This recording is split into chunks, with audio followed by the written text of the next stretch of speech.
حضرت فرماتے ہیں فی تصنیف، یہ بتاؤ تمہارا کیا یہ عقیدہ ہے کہ ابلیس لعین کا علم الیاذ باللہ رسول اللہ صلی اللہ علیہ وسلم سے زیادہ ہے؟ اور کیا یہ تمہارا عقیدہ ہے کہ ابلیس کے علم میں وسعت اللہ کے نبی سے زیادہ ہے؟ اور جو یہ عقیدہ رکھے ابلیس کا علم حضور پاک صلی اللہ علیہ وسلم سے زیادہ ہے، اس کے یہاں تمہارا فیصلہ کیا ہے اور اس کے بارے میں تمہارا نظریہ کیا ہے؟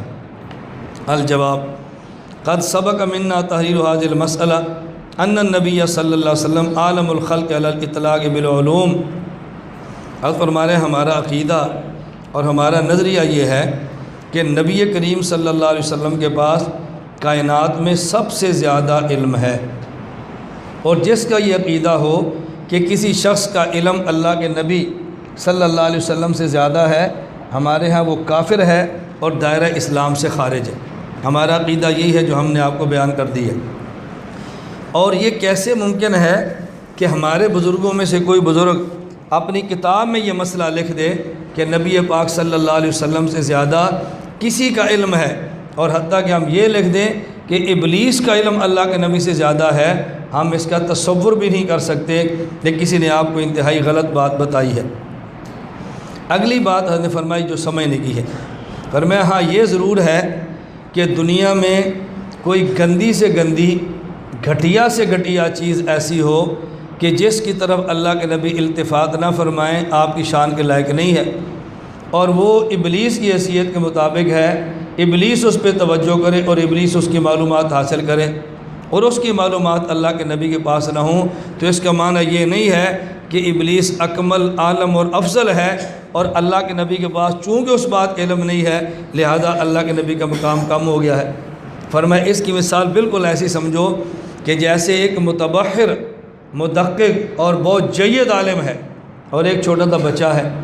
اب اس محقق اور مدقق جید عالم کا علم اس چھوٹے بچے سے کئی گنا زیادہ ہے، ان دونوں کے علم میں آپس میں کوئی مناسبت ہی نہیں ہے، لیکن بعض گھٹیا سی چیزیں ایسی ہیں کہ جس کا علم اس بچے کے پاس ہے اور متبحر اور جید عالم کے پاس نہیں ہے۔ اب کوئی بندہ یہ بات کہہ دے کہ اس بچے کا علم جید عالم سے زیادہ ہے، یہ کتنی بڑی حماقت ہوگی۔ میں اس کی آپ کو مثال دیتا ہوں۔ آپ کے اپنے علاقے میں کچھ کھیلیں ہوتی ہیں، ہمارے علاقے میں اپنی کھیلیں ہیں جو بچے کھیلتے ہیں، ان میں ایک کھیل کا نام ہے گلی ڈنڈا۔ آپ جانتے ہیں نا کھیل کا نام کیا ہے؟ آپ اپنے شیخ الحدیث صاحب سے کہ استاد جی اج میں تو گلی ڈنڈا کھیلنا، وہ کیا کہیں گے؟ او بیٹا یہ میری شان کے لائق نہیں ہے، مجھے پتہ ہی نہیں گلی ڈنڈا کسے کہتے ہیں، اور تو کہتا ہے میں نے کھیلنا ہے۔ اب دیکھو بچے کو گلی ڈنڈے کا پتہ ہے لیکن شیخ صاحب کو پتہ، اب اس سے کیا نتیجہ نکلا کہ بچے کا علم شیخ صاحب سے بڑھ گیا ہے۔ بات سمجھ آ گئی؟ اب ایک آپ کے مدرسے کے شیخ الحدیث ہیں، بہت بڑے ہیں، اور آپ کا سائیکل پنچر ہو گیا اور آپ کے استاد جی اس کو پنچر تو لگا دو، وہ کہتے ہیں بیٹا میں پنچر نہیں لگا سکتا، مجھے پتہ ہی نہیں ہے۔ تو پھر کہ استاد جی آپ سے تمہارا دکان والا افضل ہے جو پنچر لگا سکتا ہے، تمہارے پاس تو اتنا بھی علم نہیں کہ ٹائر کو پنچر کیسے لگانا ہے، تو ہم شیخ الحدیث بنے بیٹھے ہو۔ اب بتاؤ یہ پنچر لگانے والا جو پنچر لگانے کا فن جانتا ہے، یہ شیخ صاحب سے بڑا ہو گیا علم میں؟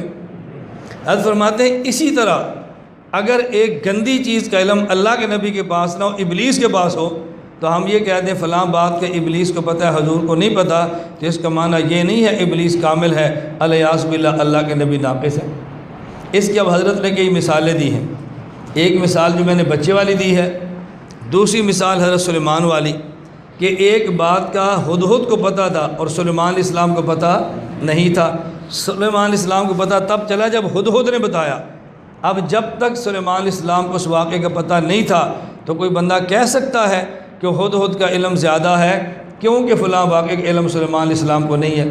تو ایک واقعے کا علم نہ ہونے کی وجہ سے سلیمان علیہ السلام کا ناقص ہونا اور ہدہد کو علم ہونے کی وجہ سے ان سے اکمل ہونا لازم نہیں آتا۔ تیسری مثال کیا دی ہے؟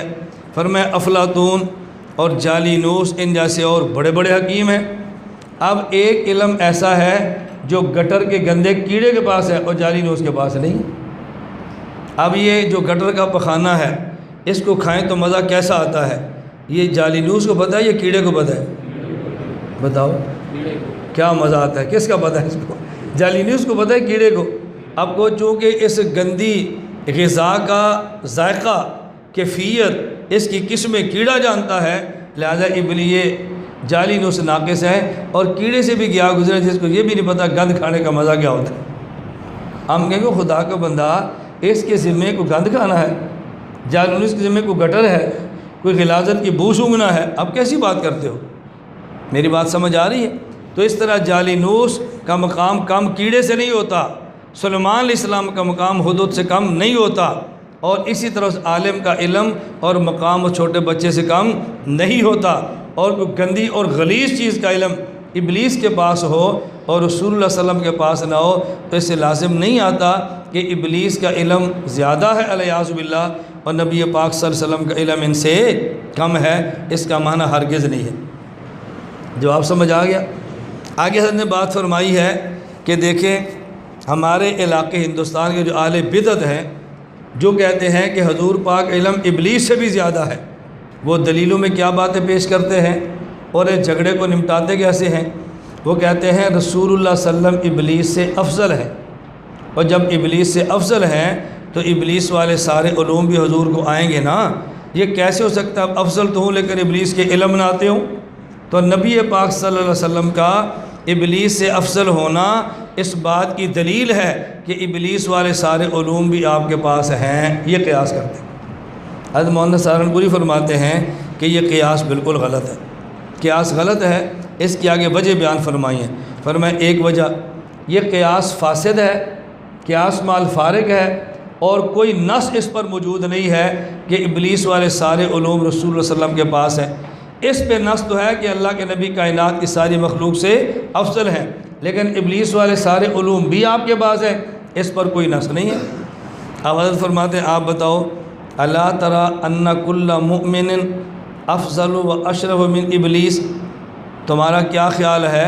اللہ کے نبی تو بہت بڑے ہیں، عام ایوان والا بھی ابلیس سے افضل بھی ہے، اشرف بھی ہے، لیکن تم یہ بتاؤ فیلزم علی ھذا القیاس ان یکون کل شخص من احاد الامہ حاویا علی علوم ابلیس، تو کیا اس کا مطلب یہ ہے کہ جو علوم ابلیس کے پاس ہیں وہ ہر مومن کے پاس بھی ہیں؟ کیونکہ ہر مومن ابلیس سے افضل ہے۔ امت کو گمراہ کرنے کا فن کس کے پاس ہے؟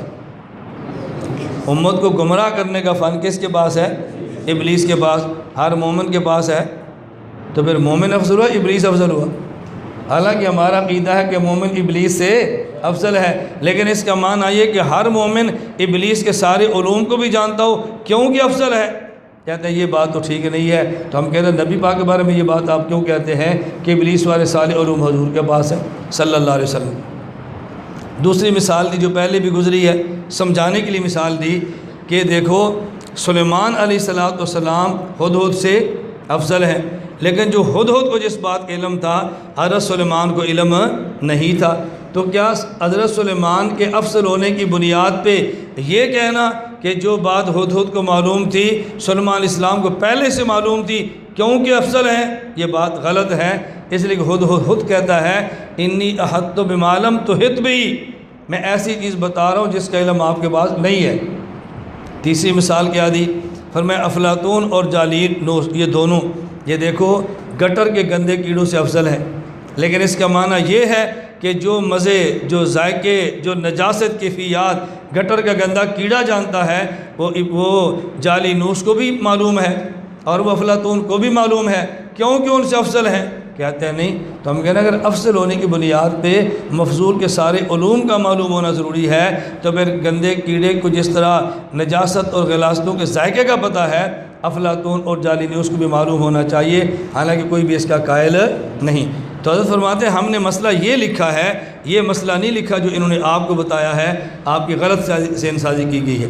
اب خلاصہ کیا نکلا کہ رسول پاک صلی اللہ علیہ وسلم کا علم کائنات کے سب افراد سے زیادہ ہے، حتیٰ کہ ابلیس کے علم سے بھی نبی پاک صلی اللہ علیہ وسلم کا علم زیادہ ہے، اور جو یہ کہ ابلیس کا علم حضور سے زیادہ ہے ہمارے ہاں لا ریب، لا شک اور بلا ریب و بشک قطعاً کافر، مرتد اور دائرہ اسلام سے خارج۔